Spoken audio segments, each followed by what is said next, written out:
Good morning, friends. Welcome to our YouTube channel CS Ansar. This is CS Tuti Mahajan.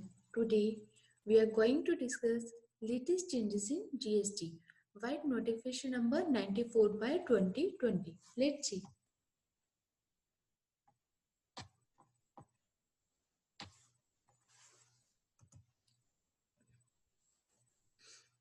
Let's see. Latest changes in GST as per notification number 94 by 2020 dated 22nd दिसंबर 2020. तो ये जो 94 notification आई है इसके अंदर क्या क्या changes आई हैं तो हम इसको डिस्कस करते हैं, जो कि इस टाइम की time talk of the time है. Time limit for GST registration increased. तो सबसे पहले क्या इन्होंने किया है, जीएसटी रजिस्ट्रेशन के लिए जो टाइम लिमिट लग रहा था उसको इंक्रीज कर दिया. The time for system-based registration has been enhanced from 3 days to 7 days. तो अगर आपने पहले देखा हो जो हमारी आधार ऑथेंटिकेशन आ गई थी स्कीम जीएसटी रजिस्ट्रेशन के अंदर, उसके अंदर सिर्फ 3 दिन के अंदर हमें जीएसटी नंबर मिल रहा था. तो उस स्कीम को इन्होंने उसका जो टाइम है 3 से बढ़ा के 7 डेज कर दिया. That means now department shall be required to review and grant registration within 7 days against 3 days as provided earlier from the date of filing of registration application. तो अब जो आधार ऑथेंटिकेशन वाली जो स्कीम है उसके अंदर 3 की जगह अब 7 डेज लगेंगे और 7 दिन में आपके पास जो जीएसटी का नंबर है वो आएगा. In case applicant does not do Aadhaar authentication, तो आपको पता है जहाँ पे आधार ऑथेंटिकेशन नहीं थी वहां पर क्या थी, फिजिकल वेरिफिकेशन. और where the department feels fit to carry out physical verification, the time limit for grant of registration shall be 30 days instead of 7 days. तो सिंपल सी बात क्या है, आधार ऑथेंटिकेशन है तो वहां पर उन्होंने अब 7 डेज कर दिया. अगर फिजिकल वेरिफिकेशन है तो वहां पर उन्होंने 30 डेज का टाइम अब डिपार्टमेंट ने ले लिया.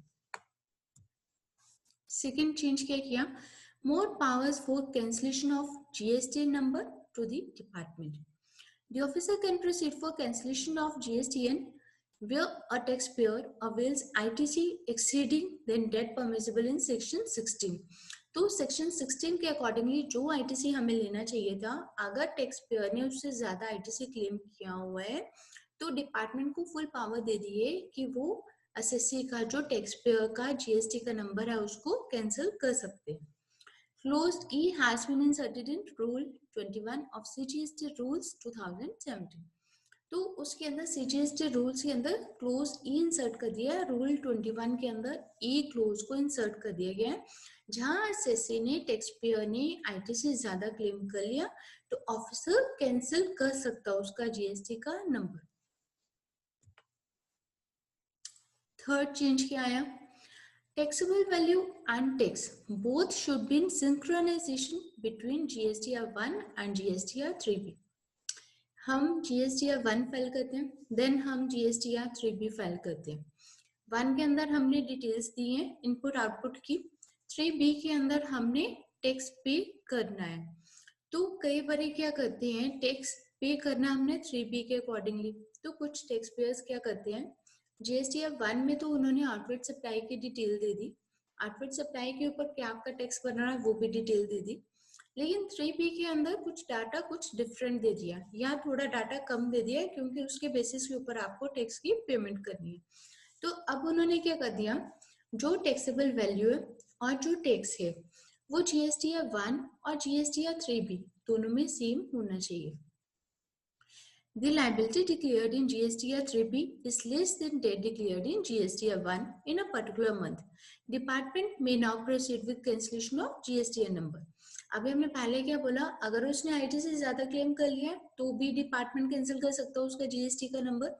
अगर उसने लायबिलिटी को कम डिक्लेयर किया है 3B के अंदर, 1 के अंदर लायबिलिटी उसने ज्यादा दिखाई है, 3B में उसने कम कर दी है, तो उस केस में भी डिपार्टमेंट जो है उसका जीएसटी नंबर जो है वो कैंसिल कर सकता है. There might be some practical difficulties in implementing such a provision as there are a number of corrections which are made in GSTR 3B which may result in lower tax liability as compared with GSTR 1. The clause F newly inserted talks about details of outward supply, to which we understand that taxable value and tax both should be in synchronization between GSTR 1 and GSTR 3B. जो simple way में उन्होंने क्या बोला है, जो liability आप GSTR 1 के अंदर डिक्लेयर कर रहे हो वही लायबिलिटी आपको जीएसटीआर 3B के अंदर डिक्लेयर करनी है। तो आपके टैक्सेबल वैल्यू और टैक्स दोनों के अंदर सेम होना चाहिए। कहीं पे भी डिपार्टमेंट को ये नहीं लगना चाहिए कि आपने अपनी लायबिलिटी को जानबूझ के जीएसटीआर 3B के अंदर कम डिक्लेयर किया है।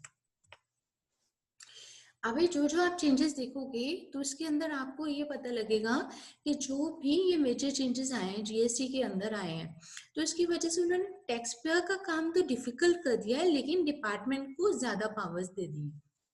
फोर्थ चेंज हम देखते हैं, tax payers registration can be cancelled without opportunity of being heard. अभी हमने ये तो पढ़ लिया कि वो जीएसटी का नंबर जो है वो कैंसिल कर सकते हैं, डिपार्टमेंट को पावर मिल गई कि वो कैंसिल कर सकते हैं।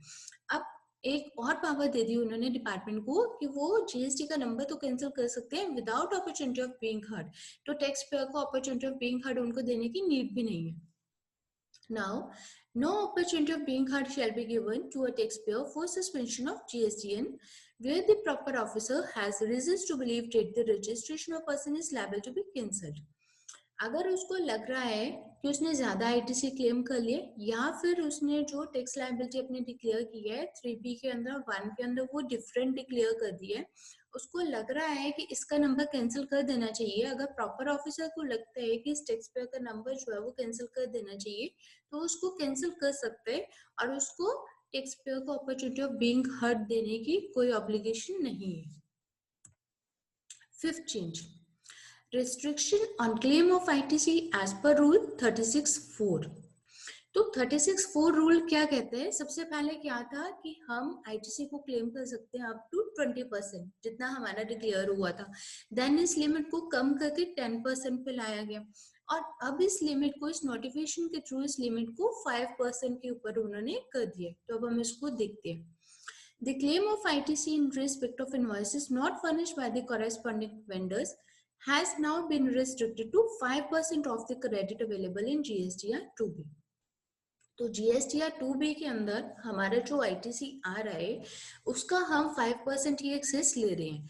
Let us suppose GSTR 2B के अंदर हमारा ITC है जो ऑटो वहां पे आ रहा है वो आ रहा है 100 रुपीज, तो हम मैक्सिमम कितना ITC ले सकते हैं? 105 रुपीज, जिसकी हमने एक पहले भी एक वीडियो बनाई थी कि वहां पर प्रैक्टिकली ये कैसे इम्प्लीमेंट कर दिया। प्रैक्टिकली पहले जो इम्प्लीमेंट किया गया था वो था 10% के लिए, लास्ट वीक तक जो इम्प्लीमेंट था वो था 10%। जैसे ही आपने वहां पर 100 रुपीज है आपका आईटीसी, 110 वैल्यू अगर डाली तो वो सिस्टम उठा लेगा।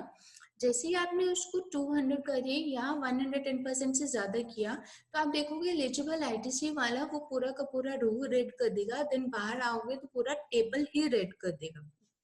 अब जिस वजह से इन्होंने नोटिफिकेशन नंबर 94/2020 से जो उन्होंने जीएसटी डिपार्टमेंट को पावर्स दे दिए हैं, तो उस वजह से जब आपका टेबल रेड हो गया, दैट मीन्स वो उन्होंने एक अलार्म दे दिया डिपार्टमेंट को कि इस एसएससी ने ज्यादा आईटीसी क्लेम किया हुआ है। तो जहां अगर प्रॉपर ऑफिसर को लगता है कि उसने आईटीसी ज्यादा क्लेम किया है या फिर उसने जो भी लायबिलिटी अपनी कम शो कर रहा है, तो उस केस में वो उसका जीएसटी का नंबर जो है वो कैंसिल कर सकता है। तो अब वो जो आईटीसी क्लेम करना था आपने एज पर रूल 36(4) तो उसको कम करके 5% तक ही कर दिया। This limit earlier was 10% of ITC available. This would be mean that the taxpayer's ITC claim shall now be restricted to 105% of the credit reflected in his GSTR 2B। तो जो आपका GSTR 2B के अंदर जो आपका eligible ITC आ रहा है उसका मैक्सिमम आप 105% ही ले सकते हो। Any claim exceeding the specified limit shall result in violation of CGST Act read with rules which may result into suspension of GSTN as described above. The provision shall come into effect from 1st January 2021. तो ये जो 5% वाला rule है ये हमारा कब से applicable है? 1st जनवरी 2021, जो कि आ ही गई नेक्स्ट वीक में। तो ये वहां से एप्लीकेबल होगा और सेम वे के अंदर पोर्टल के ऊपर ऑलरेडी जो है 10% का रूल जो है वो प्रैक्टिकली एप्लीकेबल है। उसकी एक अलग से हमने वीडियो भी बनाई हुई है, अगर आप उसको भी डिटेल में देखना चाहते हो तो वो आप इसको चैनल के ऊपर देख सकते हो। देन 6th चेंज क्या है? GSTR 1 to be blocked in case of non-filing of 2 GSTR 3B. where a taxpayer fails to file GST या 3B for 2 consecutive months. अगर 2 महीने की आपने GST या 3B नहीं दी है, his GST या 1 shall now be blocked. तो उसके GST या 1 जो है वो ब्लॉक हो जाते हैं. पहले क्या करते थे टैक्सपेयर, GST या 1 फाइल कर दो, 3B छोड़ दो, अगले मंथ के फिर से GST या 1 फाइल कर दो, 3B छोड़ दो. 3B क्यों छोड़ दो? क्योंकि 3B के अंदर आपको टैक्स की पेमेंट करनी है. तब उन्होंने क्या बोल दिया, आगे जीएसटी या 1 जो है उन्होंने, अगर आपने 3B नहीं फाइल की, मींस अगर आपने टैक्स की पेमेंट नहीं की 2 सब्सिक्वेंट मंथ्स, तो जीएसटी या 1 भी आप जो है वो नहीं फाइल कर पाओगे. Earlier, non-filing of GST or 3B used to result in blocking of e-way facility, but from now onwards, it shall result in blocking of GST or 1 of the taxpayer. पहले क्या होता था, जीएसटी या 3B आपने अगर file नहीं की है तो उसकी वजह से आपका ई-वे बिल फैसिलिटी जो थी वो ब्लॉक होती थी, और जैसे आप जीएसटी या 3B फाइल कर देते थे, आपका ई-वे बिल जो है ऑटोमेटिकली 24 आवर्स के अंदर आपका ई-वे बिल फैसिलिटी फिर से अनलॉक हो जाती थी. अब अगर आपने जीएसटी या 3B नहीं फाइल की 2 कंसेक्यूटिव मंथ्स की, तो आपका जीएसटी या 1 जो है वो भी ब्लॉक हो जाएगा. Similarly, for quarterly return filers, the taxpayer failing to file GST or 3B for the preceding quarter shall not be permitted to file GST or 1 of subsequent quarter. तो अगर उन्होंने पिछले क्वार्टर की फाइल नहीं की है, तो वो नेक्स्ट क्वार्टर की फाइल नहीं कर पाएंगे क्वार्टरली के केस में. Next change, restricted to avail ITC as per rule 86B. Taxpayer who is restricted to avail ITC as per rule 86B shall also not be permitted to file GST or 1 where he has not filed GST or 3B for the preceding tax period. तो same way में अगर आपने 3B file नहीं की है तो आप GST या 1 फाइल नहीं कर पाओगे. अगर 2 पीरियड्स की 2 मंथ्स की आपने नहीं पे की है तो GST या 1 आप फाइल नहीं कर पाओगे. New rule 86B shall be effected from 1st January 2021. तो 86B भी कब से आ रहा है? 1st January 2021. Wherein restriction has been placed on setting off more than 99% of tax liability from ITC where the value of taxable supplies other than exempt supply and zero rated supply exceeds rupees 50 lakhs in a month. तो इसके अंदर वो क्या कह रहे हैं कि जितनी भी आपकी आउटपुट लायबिलिटी है मैक्सिमम वो 99% ही आप अपने आईटीसी से पे करोगे. तो 1% मीन्स आपको कैश में पेमेंट करनी पड़ेगी और 99% जो आपको आईटीसी के थ्रू आप मैक्सिमम 99% ही आप कर सकते हो. ये नया रूल 86B जो है वो इंसर्ट कर दिया गया. और where the value of taxable supplies की वैल्यू जो एक्सीड करती है हमारी 50 लाख से ऊपर, अदर देन एग्जम्प्ट सप्लाई और जीरो रेटेड सप्लाई को छोड़कर जो हमारी टैक्सेबल सप्लाईज है वो 50 लाख से अगर ऊपर है, तो उस केस में जो भी आपकी टैक्स लायबिलिटी बनेगी उसका आप मैक्सिमम 99% ही आईटीसी के थ्रू पे कर पाओगे और 1% आपको कैश में पे करना ही होगा. लेकिन इस रूल के अंदर उन्होंने कुछ एक्सेप्शंस दिए. अब हम देखते हैं कि उसके एक्सेप्शंस क्या हैं. Where the taxpayer has paid income tax exceeding rupees 1 lakh in 2 preceding financial years. इसके अंदर उन्होंने इनकम टैक्स को भी रिलेट कर दिया. अगर उस टैक्स पेयर ने इनकम टैक्स पे किया है पिछले 2 साल में से किसी एक साल में भी, अगर उसने 1 लाख से ऊपर टैक्स पे किया है तो उसके ऊपर ये वाला 99% आईटीसी के थ्रू पे करना वो वाला रूल एप्लीकेबल नहीं होगा. सेकेंड एक्सेप्शन किसको दिए? Where taxpayer has received refund exceeding rupees 1 lakh under section 54 of CGST Act 2017. अगर उसने 1 लाख से ज्यादा रिफंड उसको मिला है तो भी एप्लीकेबल नहीं होगा ये वाला rule. Where taxpayer has used electronic cash ledger to pay off liability on outward supplies which cumulatively makes 1% of the total liability up to the said month. अगर उसकी 1% ही liability बनती है तब भी ये वाला रूल जो है वो एप्लीकेबल नहीं होगा. Where person is the government department, PSU, public sector undertaking, local authority or a statutory body. अगर ये वाले डिपार्टमेंट ये वाले पर्सन आ रहे हैं तो उनके ऊपर भी ये वाला रूल जो है वो एप्लीकेबल नहीं होगा. Next, narrowing the validity of e-way bill to 200 kilometers in a day. Earlier, 1 day was permitted for distance up to 100 kilometers under e-way bill provision. जब हम e-way bill काटते हैं तो वहां पर क्या आता है, एक व्हीकल को 100 किलोमीटर कवर करने के लिए 1 दिन का टाइम मिलता है. अगर उसका 100 से अबव है तो 100 के रेंज में उसको उतने दिन मिलते हैं। Now the same has been increased to 200 kilometre. अब ई-वे बिल जब हम जनरेट करेंगे तो 200 किलोमीटर के लिए उसको एक दिन दिया जाएगा, 400 होगा तो उसको 2 डेज मिलेंगे। This means that only 1 day validity shall be granted to cover a distance of 200 kilometers, which was earlier 100 kilometer। जो पहले आपको एक दिन में 100 किलोमीटर कवर करनी थी, अब आपको एक दिन में 200 किलोमीटर कवर करनी होंगी under the e-way bill। Next, GSTN is suspended, no refund। Where a GSTN is suspended, no refund under Section 54 of the GST Act 2017 can be availed by the taxpayer। मान लो आपका GST का number जो है वो suspend हो गया, ठीक है, हो सकता है जैसे आपने ITC ज्यादा क्लेम कर लिया, या आपका 3B और GST-1 के अंदर जो टैक्स लायबिलिटी है या आपके आउटवर्ड सप्लाई सेम नहीं है, तो उस केस में डिपार्टमेंट के पास पावर है वो आपका GST का नंबर कैंसिल कर सकता है या फिर GST का नंबर वो आपका सस्पेंड भी कर सकते हैं। किसी भी वजह से अगर आपका GST का नंबर सस्पेंड हो गया उस टाइम में आप अपना रिफंड जो है वो अवेल नहीं कर पाओगे।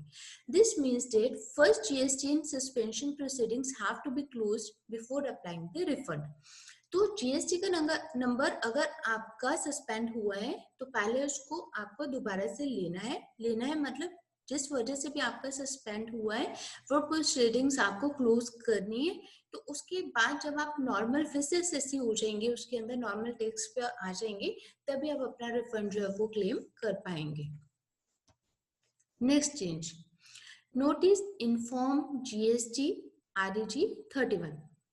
Significant deviation or anomalies between details of outward supply between GSTR 3B and GSTR 1 or ITC between GSTR 3B and GSTR 2B which indicate contravention of Act। तो उसके अंदर उन्होंने क्या बोला, अगर आपकी GSTR 3B और GSTR 1 दोनों के अंदर आउटवर्ड सप्लाई जाती है, अगर दोनों के अंदर कोई डेविएशन है या फिर ITC आपको किसके थ्रू मिलता है, GSTR 3B में ITC की डिटेल्स देते हैं और GSTR 2B के थ्रू आपको ITC मिलता है, अगर उन दोनों के अंदर आपकी कॉन्ट्रावेंशन आती है तो उस केस में department shall now serve a notice in form GST REG 31 to call explanation as to why GST should not be cancelled. Means जो भी हमारी GST के रिटर्न्स जा रही हैं उसके अंदर फिगर जो भी आपने एक मंथ की दी है वो सेम होनी चाहिए। इन केस आपने आउटवर्ड सप्लाई की फिगर दी 3B में कुछ और 1 के अंदर कुछ और ITC की फिगर 3B में कुछ और है 2B के अंदर कुछ और है, तो उस केस में डिपार्टमेंट अगर आपसे एक्सप्लेनेशन लेना चाहे तो वो आपको नोटिस सर्व कर सकता है, GST REG 31 के थ्रू आपको नोटिस जो है वो इशू कर सकता है। Taxpayer shall be required to submit his reply within 30 days of such notice being served to him। और taxpayer को 30 days के अंदर उस नोटिस का जो रिप्लाई है वो सबमिट करना होगा। ये जो नोटिफिकेशन आई है 94/2020 इसके अंदर ये सब चेंजेस आई हैं। इस टाइम के ऊपर हर किसी के मुंह के ऊपर यही है कि ये नोटिफिकेशन क्या आ गई है, इसके अंदर बहुत ज्यादा चेंजेस आ गए हैं, तो जिसकी वजह से इन्होंने जो टैक्स पेयर का काम है, जो प्रोफेशनल्स का काम है, वो काफी कॉम्प्लिकेटेड कर दिया है इन सब के थ्रू, और डिपार्टमेंट को ज्यादा से ज्यादा पावर्स मिल गई हैं कि वो आपका टैक्स पेयर का GST का नंबर किसी भी टाइम वो कैंसिल कर सकती है, सस्पेंड कर सकती है, आपको नोटिस इशू कर सकती है, अपॉर्चुनिटी ऑफ बीइंग हर्ड उनको देने की नीड नहीं है। इनकेस कहीं पे भी उनको डिस्क्रिपेंसी लगती है तो डिपार्टमेंट के पास पावर्स है इन सबको करने की, और टैक्स पेयर्स का और प्रोफेशनल्स का काम जो है वो बहुत ज्यादा कॉम्प्लिकेट कर दिया हुआ है। तो इसके अंदर जो एक नया रूल आया है 86B, उसकी भी जो है वो भी इन प्रोसेस चल रही है, क्योंकि मेरे पास बहुत सारी क्वेरीज आई हैं कि मैम जो 86B आ गया उसको पूरा प्रैक्टिकल बताओ, तो उसकी भी PPTs, उसकी भी ये सारी वीडियोस इन प्रोसेस अभी चल रही हैं, तो वो भी अभी हमारे चैनल के ऊपर आएंगे। So this is all for today. Thank you for watching this video. Please subscribe to our YouTube channel CS Ansar. Till then, keep following CS Tuti Mahajan, CS Ansar. Thank you.